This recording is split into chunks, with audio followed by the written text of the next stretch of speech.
চমক দিয়ে ব্রাজিলের 23 সদস্যের দল ঘোষণা। এমন স্কোয়াড দেখে এবার লাইভে এসে যা বললেন ব্রাজিলিয়ান সাবেক সুপারস্টার রিকার্দো কাকা। তাই এই নিয়ে বিস্তারিত জানতে হলে ভিডিওটি না টেনে শেষ পর্যন্ত দেখতে থাকুন। আর আপনি যদি আমাদের চ্যানেলে নতুন হয়ে থাকেন তাহলে এখনই সাবস্ক্রাইব করে রাখুন। আর ইতিমধ্যে সাবস্ক্রাইব করে থাকলে আপনাকে অসংখ্য ধন্যবাদ। গতকাল বাংলাদেশ সময় রাত 8টা ও ব্রাজিল সময় বেলা 11টায় বহুল প্রতীক্ষিত ব্রাজিল ফুটবল দলের 23 সদস্য দল ঘোষণা করে দরিভাল জুনিয়র। এই সময় চমক দিয়ে দল ঘোষণা করেছেন ব্রাজিলিয়ান কোচ। 1.5 বছর পর ব্রাজিল দলে ফিরিয়েছেন ব্রাজিলের প্রাণভোমরা নেইমার জুনিয়রকে। এছাড়া প্রথমবারের মতো ডাক পেয়েছে থিয়াগো সিলভা খ্যাত মুরিলো। তবে এই দলে ডাক পাননি চমকপ্রদভাবে অ্যান্টনি ও অস্কার। 52 জনের প্রাথমিক স্কোয়াডে অ্যান্টনি ও অস্কারকে দেখে সবাই আশা বুনেছিল হয়তোবা তারা আবারও হলুদ জার্সিতে ফিরতে পারবে, তবে তারা বাদ পড়েছেন। এছাড়া ব্রাজিলের শেষ উইন্ডোতে দলে থাকলেও এবার দল থেকে বাদ পড়লেন গ্যাব্রিয়েল মার্টিনেলি।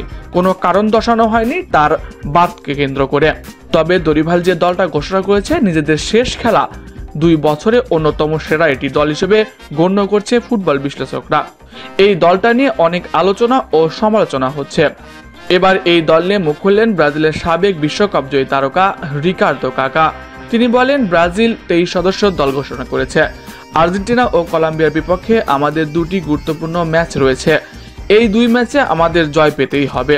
তবে এই দলের সবচেয়ে ভালো দিক হলো আবারও দলে ফিরেছে নেইমার জুনিয়র। ব্রাজিলের হয়ে তাকে দেখার অপেক্ষায় আমি। আশা করি সে দারুণ খেলে ব্রাজিলকে জেতাবে। তবে অস্কার ও অ্যান্টনি না থাকায় একটু হতাশই হয়েছি বলতে গেলে। অন্যদিকে এনরিককে দলে না রাখার কারণ খুঁজে পান না তিনি বলেন, দরিভালের সিলেকশনে কিছু সমস্যা রয়েছে, তবে এনরিক্সের মতো খেলোয়াড় যারা ভবিষ্যৎ ব্রাজিলকে লিড করবে তাদেরকে সুযোগ দেওয়া উচিত। আপনি একাদশে খেলান আর নাই খেলান, তবে স্কোয়াডে রাখতেই পারতেন। এই সময় কাকা এও বলেন যে দলটা যখন ব্রাজিল তখন এই দলের আলোচনা সমালোচনা হবে, এটাই স্বাভাবিক।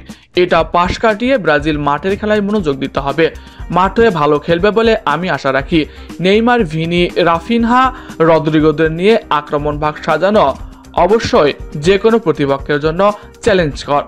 প্রিয় দর্শক, ব্রাজিলের 23 সদস্যের স্কোয়াড দেখে আপনার মন্তব্য কি কমেন্ট করে জানাতে পারেন। এছাড়াও খেলাধুলার সকল আপডেট সবার আগে পেতে হলে আমাদের চ্যানেলটি সাবস্ক্রাইব করতে ভুলবেন না। ধন্যবাদ সবাইকে।